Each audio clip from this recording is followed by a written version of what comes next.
Da'if herders. Like I said, those, they have cows and the like.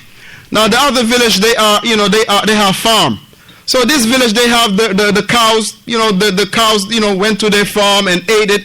And now the Imam at the masjid declared a war against the other village. Why? Because the cow ate our farm. No, not like this, ayyuhal ikhwa, but rather the Muslim leader. The Muslim leader is the one that has to call out for the jihad, and when he call out for the jihad, it will be mandatory, it will be fardu ayn, meaning if you do not answer the call, you will be what? You will be sinful. You will be sinful. So now it is important to, barakallahu fikum, even if the Muslim ruler calls out, there are other conditions that are attached to it.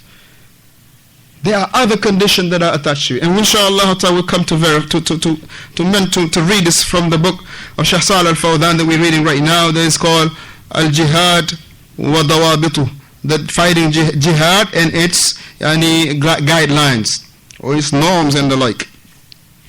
So the third, but he mentioned the Messenger sallallahu alaihi wasallam, he said walakin jihadun wa niyyah, but what will happen after the fath, after the conquest of Mecca, it is fighting in the cause of Allah and the intention. And he say, وَإِذَا اسْتَقَرْتُمْ, if you have been mobilized or called out by the ruler, he say, فَانْفِرُوا, go ahead and join it. Answer the call of the Imam. Go ahead, be part of the troops. Meaning do not fall behind. So this was the second hal, the second situation where the jihad will be fardu ayn. The third one, barakallahu fikum, is the al-halu thalitha, the third situation where fighting jihad will be mandatory for every single one that has the ability to do so.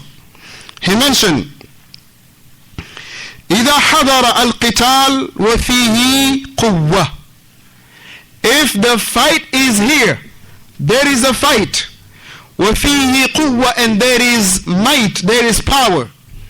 If the fight is here and we have power, meaning the kuffar, they start provoking us, right? They start, not they fight, they came and fight us, but they are provoking us, and we have strength. Then this will be, barakallahu fikum, as he mentioned, he say la yajuzu lahu an yufir. He say it will not be permissible for the individual to be running away at the situation at the time. If there is fight right now, and there is might and there is power, he say that it is not permissible for this individual to be running away from the battlefield. As the Messenger sallallahu alaihi wasallam, when he was asked about the sab'atu al-mubiqat, the 7 destructive sins, what he mentioned was al-kufr, al-shirk, al-ishraku billah, what else? Sihr, and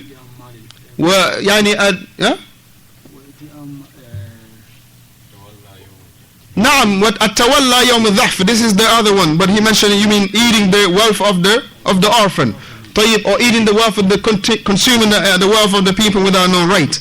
But here the shahid is here, it is that the individual, he run away on the day of the battlefield, and he has the ability to fight. So if the fight is here, is there, and there is power, then barakallahu fikum, it will be haram to run away. It will be haram to run away. And you say, بَلْ يَجِبُ عَلَيْهِ أَنْ يُقَاتِلْ, but it will be wajib upon him to be fighting at that point on. It will be wajib to be fighting on that point on. قال الله تبارك وتعالى, as Allah Jalla Ala mentioned in Surah Al-Anfal, verse number 15 and 16. He said, يَا أَيُّهَا الَّذِينَ آمَنُوا إِذَا لَقِيتُمُ الَّذِينَ كَفَرُوا. He say, oh you who believe, if you meet those who disbelieve, he say, zahfan, if you meet them and they are in a combative way, he say, فَلَا تُوَلُّوهُمْ الْأَدْبَارِ, do not show them your back, meaning do not run away from them. Do not run away from them. And he mentioned, وَمَنْ يُوَلِّهِمْ يَوْمَئِذٍ دُبُرُهُ, and whoever will turn their backs away from them, meaning running away from them, he say, إِلَّا مُتَحَرِّفًا لِلْقِتَالِ, except that they are doing it out of a strategy. They are only turning away because they are prepping something. They are trying to do some type of comeback tactics that way they can, maybe turn around and come and, and then hit them hard. طيب, he say,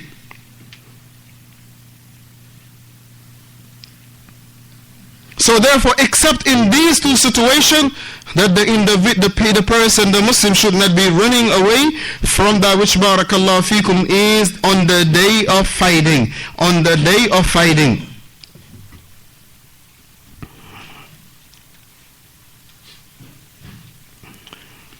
So Shaykh Fawzan hafidhahullah, he say, فَالْفِرَارِ مِنَ الزَّحْفِ كَبِيرَةٌ مِنْ كَبَائِرِ الذُّنُوبِ, running away from the battlefield, it is one of the major sin among other major sins.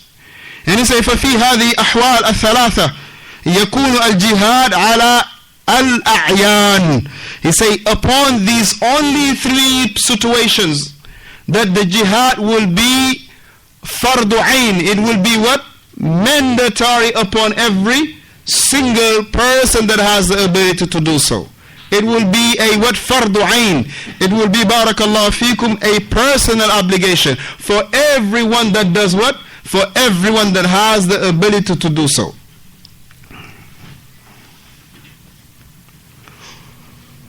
So the second category, it is what is called fardu kifaya. The second category is the fardu kifaya. So Shaykh Fawzan, he mentioned that al-jihad fi sabilillah, fighting in the cause of Allah, he say, as the ulama mentioned, it is under two category. Two category. طيب, number one was fardu ayn. And fardu ayn is divided under three halat, three situation or occasion. Number one,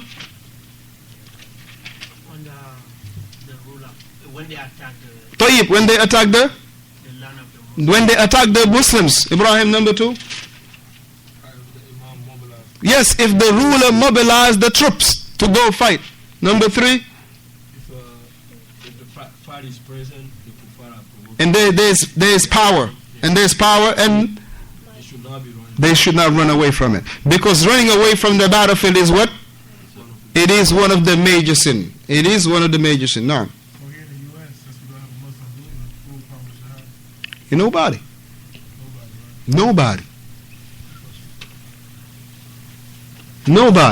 And those who are recruiting, and subhanallah al-azim, if you go to Minnesota, and subhanallah, when Umar bin, our brother, may Allah give him good in his life in the hereafter, he was mentioning that some of the individual, some of the kids, and they were subhanallah, they went and get them, meaning the feds went and get them. And you know what the father say? The father say, if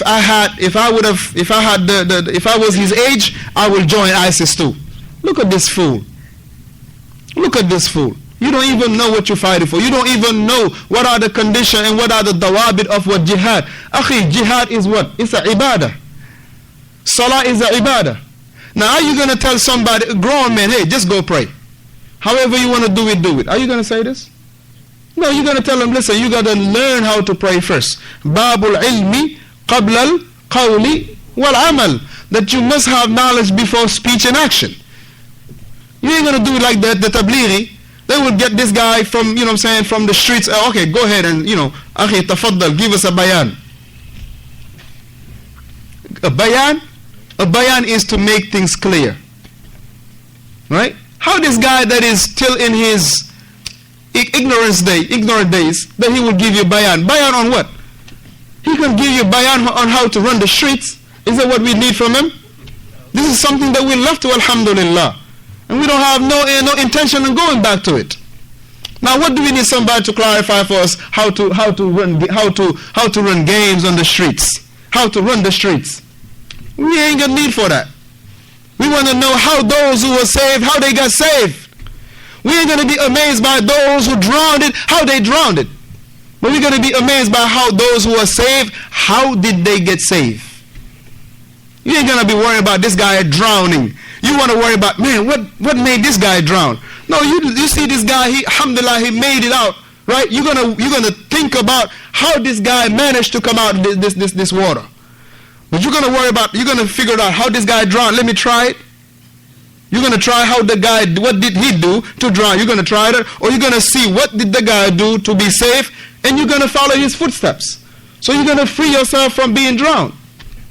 So therefore, this is not something that a person will just get up and do any act of worship that he want to do just because he feel like doing it. Just like he feel like doing it, but rather la budda bil ilmi awwalan. We must have knowledge first and foremost. We must have knowledge first and foremost. And wallahi, us at this point on, we should not have no need, or we should not have no interest in other things but studying our religion. We should not have no other main concern except studying our religion. I'm not saying don't go to work. I'm not saying don't have fun with your kids. I'm not saying this. I'm saying, but when we are wasting our time, there is better to do. There is way better to do. And all of these things that barakallah fikum, that is a big distraction for us. Well, alhamdulillah, every one of us has to know what is a distraction for them. When Salman ordered to defend the Yemen, the people that was the fighting is not either civilized or like they're killing their Muslim brothers. Very good. He said, how about the statement of Salman Auda? And Salman Auda, he is a deviant. No, I'm talking about when the Salman, Rushd. Salman. Oh, the King Salman. King Salman. I thought you told Salman Auda. Say it one more time. Salman, when he gave the King Salman. Salman. Salman or Salman? Salman. Yeah. King Salman. No, that's his name, Salman. Yeah. No, when he gave the order for, for them to defend the Yemen, like the Muslims now, they were saying like, very good. First they're killing the Muslims, and second one they're fighting is not civilized. Subhanallah al-Azim. Now, awalan. So you got some people, they have this hatred for the Saudi. They have this hatred for the Saudi. I don't know under what umbrella they have this, but alhamdulillah. There's a proverb that say, if you hate a bunny, it doesn't matter how much you hate a bunny, but accept that he has long ears and he can run. Just accept that.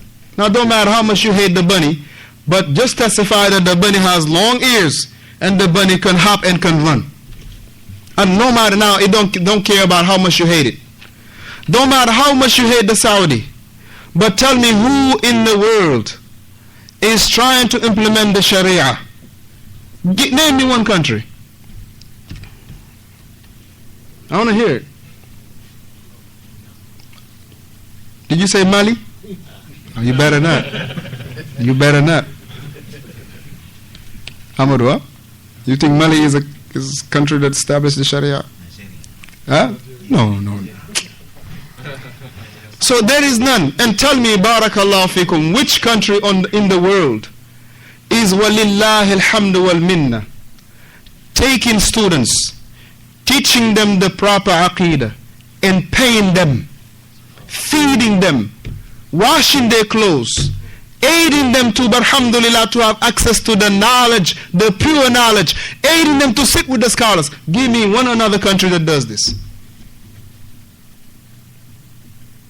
Dhul Qarnayn, you know one?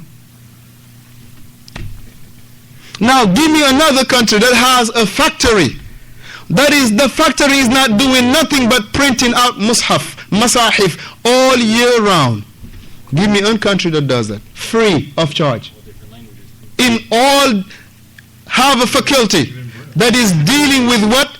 Translating the Quran in different languages of the whole world pretty much. And having, barakallah fikum, people of knowledge being under the supervision of that thing. Give me one country.